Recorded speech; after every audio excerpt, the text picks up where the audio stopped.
हाय बेलकिन vision लोग। आज हम अपना एक नया टॉपिक स्टार्ट करने वाले हैं ई गवर्नेंस। ई गवर्नेंस हम देखेंगे जिसको हम बोलते हैं इलेक्ट्रॉनिक्स गवर्नेंस।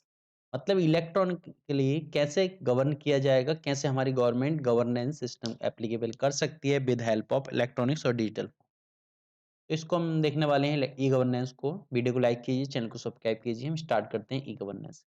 ई गवर्नेंस को जो हमारा ऑथेंटिकेशन मिलता है और लीगल रिकॉग्निशन मिलती है वो हमारी आईटी एक्ट 2000 में मिलती है। तो आईटी एक्ट 2000 जो हमारा उसका चैप्टर 3, जो चैप्टर 3 है वो डील करता है ई गवर्नेंस को। ठीक, कैसे हम ई गवर्नेंस, क्या-क्या ई गवर्नेंस है, ये सारी चीज़ें होती हैं। अब ई गवर्नेंस होती क्या है? मतलब ई गवर्नेंस हम किसको बोलेंगे तो usages of information and communication technology, मतलब आईसीटी का यूज़ करती है। अगर कोई गवर्नमेंट के द्वारा इसका यूज़ किया जाता है to provide facilitate government service, exchange of information, communication, transaction, interaction between various standalone system। मतलब अलग अलग टाइप के सिस्टम के बीच में इंफॉर्मेशन एक्सचेंज करनी है, कम्युनिकेशन करना है। तो इन सब चीज़ों के लिए इंफॉर्मेशन कम्युनिकेशन टेक्नोलॉजी का यूज किया जाता है। ठीक है, enhance governance, that is called e governance. जैसे एग्जाम्पल देखें, एक हमारा आता है डिजिटल इंडिया इनिशिएटिव है। ठीक है, आधार है, आधार के थ्रू हमने हमारी क्या आइडेंटिटी, यूनिक आइडेंटिटी हमें मिल गई। ठीक है, तो इसमें फेक होने के चांस कम हो गए। नेशनल पोर्टल ऑफ इंडिया है, जैसे माई गवर्नमेंट डॉट इन है, इसके थ्रू आप अपने सजेशन दे सकते हैं गवर्नमेंट को। डीबीटी है, direct benefit transfer through JAM. JAM हमारा होता है Jandhan, Aadhaar and mobile. J for Jandhan, A for Aadhaar, M for mobile. तो इन तीनों के थ्रू डायरेक्ट बेनिफिट ट्रांसफर किया जाता है।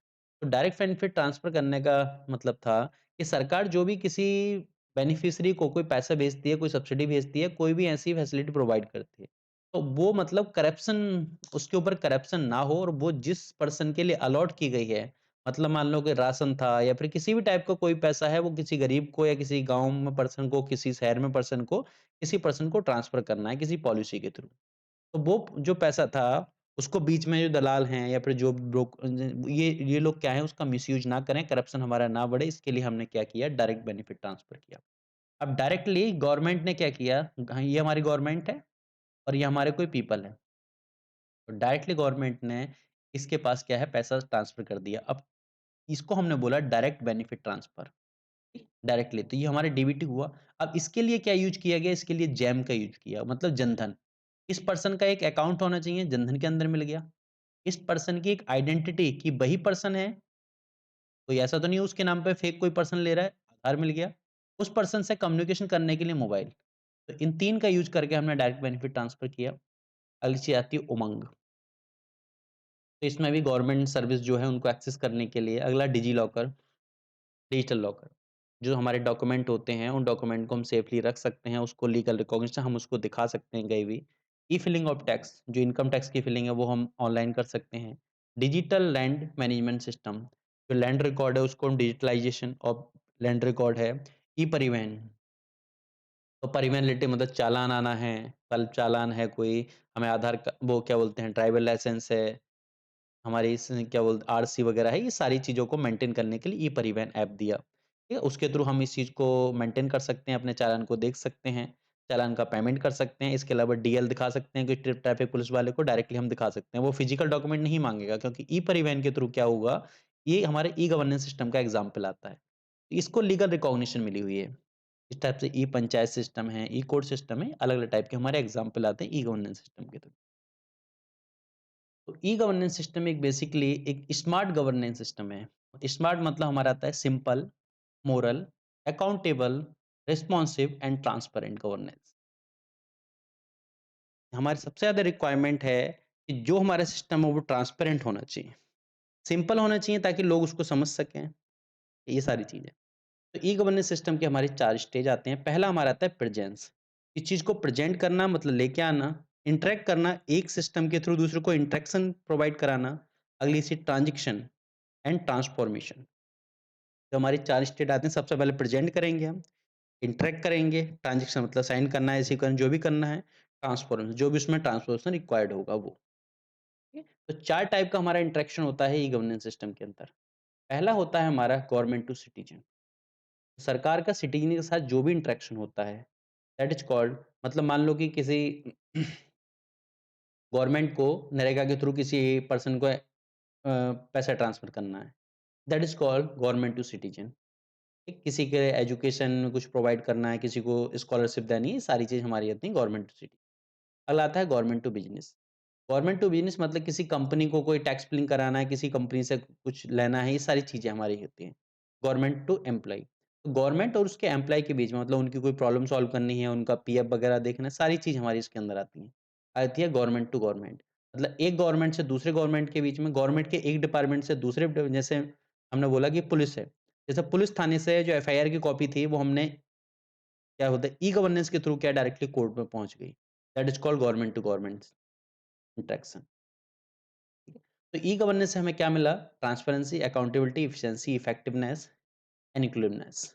तो इसकी वजह से क्या हुआ, हमारा जो सिस्टम है वो थोड़ा-सा रिलायबल हुआ, हम जल्दी से एक्सेस इन्फॉर्मेशन को एक्सेस कर सकते हैं, ठीक है? और जो गवर्नमेंट या गौर अलग-अलग गवर्नमेंट के जो लेवल होती हैं, जैसे मैं बात करूँ गवर्नमेंट है, national, state, municipal corporation, local government, business है, एम्पावर, इस सब काम को हम कर सकते हैं ई-गवर्नेंस के थ्रू। अगला हम टॉपिक देखते हैं, अगला आता है रोल ऑफ इंजीनियर। तो इंजीनियर का क्या रोल हो सकता है? जो इंजीनियर है उनका क्या रोल हो सकता है ई-गवर्नेंस सिस्टम के अंदर? तो इंजीनियर जो है ई गवर्नेंस सिस्टम के अंदर इंजीनियर का काफ़ी बड़ा रोल आता है और ख़ासकर आईटी प्रोफ़ेशनल का। ठीक है? तो हम देखेंगे इंजीनियर का क्या रोल हो सकता है। तो engineer continue to reshape according to new challenge, मतलब ई गवर्नेंस सिस्टम के अंदर क्या न्यू चैलेंज हैं, ठीक है? क्या उसकी नीड है, किस टाइप से उसको अपडेट कर सकते हैं हम, किस टाइप से उसमें बेटर इम्प्लीमेंट कर सकते हैं, कहाँ प्रॉब्लम आ रही है, ठीक है? तो इसको क्या कर सकते हैं specialised discipline of area of e governance. तो यहाँ पर इंजीनियर का रोल हम ये मान सकते हैं कि इसका जो फोकस हमारा क्या है, identify the need of the public and design the process which is more user friendly and secure and fast. तो एक ऐसा सिस्टम डिजाइन करना है जिसकी हेल्प से क्या कर सकते हैं, वो क्या हो, ज्यादा यूजर फ्रेंडली हो, सिक्योर हो और फास्ट हो। ठीक है, तो कुछ गाइडलाइन आती हैं कि जैसे हम कुछ प्रिंसिपल देखते हैं ताकि हम क्या कर सकें, ई गवर्नेंस सिस्टम को रिफॉर्म कर सकें। सबसे पहला आता है हमारा form simplification and field reduction. उसे सिंपल बनाना है, online application and tracking system, ठीक है? कैसे हमने कोई एप्लीकेशन दी, कैसे उसको हम ट्रैक कर सकते हैं, कैसे हमारी जो सुनवाई है जल्दी हो सकती है। Online accessibility, interaction of service, platform जैसे डीबीटी, जेम, पेमेंट गेटवे हम देख चुके हैं। तो अलग-अलग जो प्लेटफ़ॉर्म है उनके बीच में क्या होगा, उनके बीच में कैसे इंटरेक्शन कर सकते हैं। अलग-अलग प्लेटफ़ॉर्म के बीच में किस टाइप से हमारा इंटरेक्शन हो सकता है। जैसे आधार कार्ड का जो ओटीपी वो मोबाइल पे आता है, तो यहाँ पर 2 सिस्टम आपस में इंटरैक्ट कर रहे हैं। ठीक है? जैसे पैन कार्ड के थ्रू हमने क्या किया, आधार कार्ड को अटैच कर दिया, पैन कार्ड और आधार कार्ड, ठीक है? इन दोनों को लिंक करा दिया। तो यहाँ पर 2 सिस्टम का 2 या 2 से ज़्यादा सिस्टम का इंटरेक्शन हो रहा है। अगली चीज़ सिक्योरिटी, मतलब सिक्योरिटी बहुत ज़्यादा इसमें मेजर इश्यू आता है हमारे सिक्योरिटी का। तो जो सिक्योरिटी एंड एक्सेसिबिलिटी, ठीक? सिक्योरिटी प्रोवाइड करनी जो डेटाबेस इन्फॉर्मेशन इलेक्ट्रॉनिक फॉर्म में हमारे पास अवेलेबल है, ठीक है? या फिर जिस पर्सन को एक्सेस है वही पर्सन उस चीज़ को एक्सेस कर सकता है। ये सारी चीज़ हमारी इसके अंदर आती है। अगला हम देखते हैं need for reform engineering service serving at union and state level. तो मतलब इंजीनियर जो होते हैं उनको क्या रिफॉर्म की जा सकती है स्टेट लेवल पे, ताकि जो क्या है बेटर परफॉर्मेंस हमें मिल सके। तो to solve the problem in future will need the sufficient understanding of more than one area. हम जो फ्यूचर की बात कर रहे हैं, जो फ्यूचर टेक्नोलॉजी की बात कर रहे हैं, उसमें हमारी सबसे बड़ी नीड है, वो है कि एक से ज़्यादा एरिया की हमें समझ होनी चाहिए। तो अगर फ्यूचर डेवलपमेंट पे फोकस करना है तो मोर देन वन एरिया, हमारी जो समझ होगी वो एक से ज़्यादा एरिया के ऊपर फोकस होगी और उसके थ्रू हम इसको टैकल कर सकते हैं। ठीक है? तो sustainable development of nation will need integrated understanding, ठीक है, of user, society, environment, technology. इन सब चीज़ों का क्या होगा, हमारे इंटीग्रेटेड अंडरस्टैंडिंग होगी, ठीक है? इसके थ्रू क्या होगा, हम जल्दी से सस्टेनेबल डेवलपमेंट का जो गोल है उसको हासिल कर सकते हैं। तो इंजीनियरिंग जो हमारे सर्व करते हैं उसके लिए रिफॉर्म के लिए कुछ है हमारे, कि जिससे हम क्या कर सकते हैं, focus of engineering in interdiscipline, मतलब ऐसा नहीं कि किसी पर्टिकुलर ब्रांच पे, ठीक है? इसके बोला गया ब्रांच लेस टेक्नोलॉजी डेवलपमेंट। ठीक है? तो यहाँ पर हमारा चल रहा है कि इंटरडिसिप्लिनरी ब्रांच, मतलब कॉम्बिनेशन ऑफ ब्रांच, अलग अलग ब्रांचों के कॉम्बिनेशन करके हम उस चीज को इंप्रूव कराने की कोशिश कर रहे हैं। अगला हम देखते हैं need for new skill under आत्मनिर्भर भारत। तो आत्मनिर्भर भारत के थ्रू या लोकल फॉर वोकल के थ्रू नई नई स्किल को लेके आना, उनको डेवलप कराना, ठीक है? या फिर हम देखते हैं development of vibrant startup ecosystem, ताकि स्टार्टअप ज़्यादा से ज़्यादा स्टार्टअप हमारे मार्केट में आने चाहिए इस चीज़ के लिए। Need to move a research ecosystem, ठीक है? आर-एन-डी डेवलपमेंट के लिए, ठीक है? इनोवेशन के लिए, डेवलपमेंट ऑफ आईसीटी, जो इन्फॉर्मेशन एंड कम्युनिकेशन टेक्नोलॉजी के डेवलपमेंट में इसका जो इंजीनियर हैं उनका फ़ोकस हमारा हो सकता है, ठीक है? इसी की हेल्प से क्या होगा, हमारे यूनियन गवर्नमेंट या स्टेट लेवल पे हम इस चीज़ को इम्प्रूव कर सकते हैं। अगर हम देखते हैं आईटी प्रोफेशनल का क्या रोल आता है जुडिशरी के अंदर। तो आईटी प्रोफेशनल जो हमारे होते हैं उनका काम होता है इन्फॉर्मेशन टेक्नोलॉजी, मतलब इन्फॉर्मेशन टेक्नोलॉजी को टैकल करना, ठीक है? जो आईटी इंडस्ट्री वगैरह के मान सकते हैं।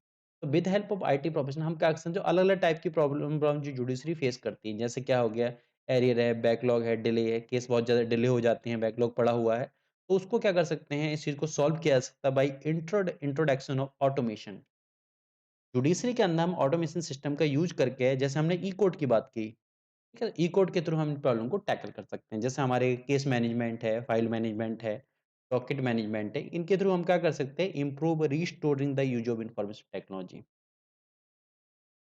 तो हमारे जो एक नेशनल इन्फॉर्मेटिक्स सेंटर आता है हमारा, जो मिनिस्ट्री ऑफ आईटी के अंदर आती है हमारी, उसने एक प्रोसेस स्टार्ट किया था कंप्यूटराइज़ेशन सुप्रीम कोर्ट के अंदर 1990 में। इससे पहले कंप्यूटर यूज़ नहीं होते थे, सारा जो काम था वो हमारा फिज़िकली चलता था। कंप्यूटर यूज़ किया और उसके बाद में धीरे-धीरे डेवलप होने होते हैं 90, जो हमारा 1990 था, उससे लेके धीरे-धीरे डेवलपमेंट हुआ और मई 2020 के अंदर सुप्रीम कोर्ट के अंदर इंट्रोड्यूस होता है ई-फाइलिंग सिस्टम, ठीक है? इसके अलावा जो AI artificial intelligence enable referencing system, इसके थ्रू हमने क्या किया था, केस की जल्दी सुनवाई, ठीक है? अगर कोई पर्सन जल्दी हमारा केस फाइल कर सकता है, ठीक है? ऐसा नहीं कि बहुत लंबा टाइम लग रहा है केस फाइलिंग में। ओके। तो आईटी प्रोफेशनल क्या है, इसमें अपने जो परफॉर्म कर सकते हैं role of judiciary to improve the case listing system. जो केस लिस्ट होते हैं, मतलब जो तारीख पे तारीख का जो सिस्टम आता है, हर पर्सन की तारीख पड़ जाती है, केस उसका लिस्ट ही नहीं हो पाता, ठीक है? तो केस उसके सुनवाई के लिए भी आना चाहिए केस, ऐसा नहीं कि केस हमारा फाइलों में रखा हुआ है और जज के सामने पहुंचा ही नहीं सुनने के लिए। Concept of video conferencing for hearing, तो हियरिंग का हमारा कंसेप्ट हो सकता है कि जैसे वीडियो कॉन्फ्रेंसिंग के थ्रू हम, जैसे कोविड के टाइम पे ही काफी ज्यादा फेमस हुआ था। डिजिटल फॉर्म में एविडेंस हमारे, ठीक है? साइबर फोरेंसिक साइंस, जो फोरेंसिक साइंस था उसके अंदर साइबर फोरेंसिक साइंस जोड़ दिया है, ठीक है? साइबर फोरेंसिक साइंस, जैसे किसी का ईमेल है, वीडियो है, रिकॉर्डिंग सही है, गलत है, इन सबको चेक करना, ठीक है? बायोमेट्रिक, फिंगरप्रिंट, इनको सबको मेंटेन रखना, बायोमेट्रिक डेटा को प्रोटेक्ट करना, बायोमेट्रिक डेटा को कोर्ट के सामने पेश करना, ये सारी चीज़ें हमारे से होती हैं। मेंटेन डिजिटल रिकॉर्ड, इसमें भी काम हो सकता है आईटी प्रोफेशनल का कि डिजिटल रिकॉर्ड जो है उसको मेंटेन करना। एक कोर्ट ने क्या डिसीजन दिया है, लोअर कोर्ट ने, और हायर कोर्ट के पास वो ज़रूरत नहीं कि वो फाइल लेके जाएँ सारी फाइल। हायर कोर्ट के पास अपने आप ही वो पूरी एप्लीकेशन पहुँच जाएगी। हाई कोर्ट में किसी पर्सन ने अपील की, अपने केस नंबर की, यहाँ पे मेरा केस नंबर ये था, वो डायरेक्टली यहाँ पर पूरा केस यहाँ पर खुल जाएगा वहाँ पर। ये पूरा सिस्टम है हमारा। अगला हम देखते हैं प्रॉब्लम ऑफ एलिनेशन। तो प्रॉब्लम और एलिनेशन, जो अलगाववाद की जो प्रॉब्लम होती है, ठीक है? मतलब जो इंडिया के अंदर ही, इंडिया के खिलाफ बोलने वाले जो लोग होते हैं, ठीक है? कुछ स्टेट में ये जो इस प्रॉब्लम की वजह से क्या होता है, इंडस्ट्रियल डेवलपमेंट हमारा ठप हो जाता है। क्योंकि हमारे इंडस्ट्रियल डेवलपमेंट के लिए हमारे क्या होना चाहिए, progress of industrial development need piece. तो हमारे जो रीजन है, हमारे एरिया के अंदर क्या है, शांति रिक्वायरमेंट होती है, पीस की रिक्वायरमेंट होती है, ताकि क्या है, हमारा इंडस्ट्रियल डेवलपमेंट हो सके। तो हमारा एलिनेशन सक्सेसिज़्म की वजह से हमारा क्या होता है, इंडस्ट्रियल डेवलपमेंट हमारा हर्टल होता है, ठीक है? और ख़ासकर ये जो हमारा देखी गई है नॉर्थ ईस्ट स्टेट के अंदर, जैसे हमारा असम है, नागालैंड है, मणिपुर, मिज़ोरम वगैरह, इनमें ये सारी प्रॉब्लम आती है। तो इस चीज़ को टैकल करने के लिए गवर्नमेंट ने एक कानून बना रखा था, अस्पा, इसको हम बोलते हैं armed force special power act. इसके थ्रू क्या करता था कि मतलब आर्मी को पावर दी जाती थी कि आर्मी किसी भी टाइम उसके किसी को पर्सन को अ, अरेस्ट कर सकती है, इंक्वायरी कर सकती है, ये सारी पावर थी। ठीक। इसके अलावा जो ये प्रॉब्लम है कश्मीर के अंदर, छत्तीसगढ़ के अंदर नक्सलाइट की फॉर्म में, झारखंड के अंदर नक्सल की फॉर्म में, ये प्रॉब्लम हमारी, तो इसके पीछे रीज़न क्या है? तो रीज़न हमारी सबसे पहले थे इकोनॉमिक सिचुएशन। तो यहाँ पर जो लोग हैं, यहाँ पर जो रीजन है, क्षेत्र है, उसके अंदर इकोनॉमिक सिचुएशन खराब है। दूसरी उनकी ज्योग्राफी है, मतलब डायरेक्टली कनेक्टिविटी नहीं मिल पाती, इसकी वजह से पुअर कनेक्टिविटी होती है। ठीक है? वो जो है डायरेक्टली देश के अलग-अलग पार्ट्स से नहीं कनेक्ट हो पाए हैं। अगली चीज़ आती है लैक ऑफ अपॉर्च्युनिटी। यहाँ के जो रहने वाले लोग हैं, उन्हें कोई अपॉर्च्युनिटीज़ कोई खास मिल नहीं पाती। ठीक है? इसके अलावा लैक ऑफ एडमिनिस्ट्रेशन और ब्रिटिश टाइम से ही ये जो हमारा लैक ऑफ एडमिनिस्ट्रेशन चलता आया है, इसकी वजह से ही इन क्षेत्रों में ये प्रॉब्लम हुई। इसके अलावा मेन प्रॉब्लम आती है फॉरेन इंटरफेरेंस। फॉरेन इंटरफेरेंस आता है, सरकार के खिलाफ विद्रोह करने के लिए, सरकार के खिलाफ लड़ाई लड़ने के लिए पैसा आता है, हथियार आता है, उसकी वजह से भी ये प्रॉब्लम ज़्यादा हमारी बढ़ती है। सॉल्यूशन है हमारा उसका सिक्योरिटी एंड सेफ्टी। अगर रीजन में हम सिक्योरिटी एंड सेफ्टी सही से प्रोवाइड करवा पाएँ, तो उसकी वजह से हमारा इन्वेस्टमेंट आएगा। इन्वेस्टमेंट आएगा तो लोकल डेवलपमेंट होगा, तो लोकल डेवलपमेंट अच्छा होगा तो हमारी एजुकेशनल अपॉर्च्युनिटी अच्छी होगी और फिर एजुकेशन की वजह से क्या होगा, इन्वेस्टमेंट हमारा अच्छा हो गया, वहाँ पे इंडस्ट्री खुलेंगी, ठीक है? जॉब अपॉर्च्युनिटी अच्छी मिलेगी और जब ये सारी शांति होगी, एजुकेशन अपॉर्च्युनिटी सब होगी हमारी, तो लोकल टूरिज्म बढ़ेगा, ठीक है? इसके लिए हमें क्या करना पड़ेगा, फोकस ऑन इंफ्रास्ट्रक्चर। जैसा रोड वगैरह उनको बेटर कनेक्टिविटी प्रोवाइड करना। इसके अलावा build trust with respect to government policy. लोगों के अंदर गवर्नमेंट पॉलिसी के ऊपर ट्रस्ट में दिखवाना होगा, ताकि लोग गवर्नमेंट पॉलिसी के ऊपर ट्रस्ट करें। अगली चीज़ हमारी इफेक्टिव एडमिनिस्ट्रेशन। तो ये सारी प्रॉब्लम के पीछे एक बहुत बड़ा रीज़न आता है लैक ऑफ एडमिनिस्ट्रेशन। तो अगर हम इफेक्टिव एडमिनिस्ट्रेशन की तरफ जाते हैं, उस पे फ़ोकस करते हैं, इस प्रॉब्लम को टैकल किया जा सकता है। अगला हमारा आता है ई-गवर्नेंस सिस्टम। ई-गवर्नेंस सिस्टम को एप्लीकेबल करके ज़रूरत नहीं है कि सारी फाइलें हों, ई-सिस्टम के थ्रू भी हम चीज़ को कम्युनिकेट कर सकते हैं, हम ट्रांज़ैक्शन कर सकते हैं, ये सारी चीज़ हो सकती है। अगली चीज़ आती है एम्पावर लोकल गवर्नमेंट। जो लोकल गवर्नमेंट या सेल्फ गवर्नमेंट को एम्पावर करें, उनको पैसा दें, तो अपने क्षेत्र के जो लोग हैं, वो अपना डेवलपमेंट खुद करना स्टार्ट करेंगे। से आती है हमारी इफेक्टिव सोशल वेलफेयर।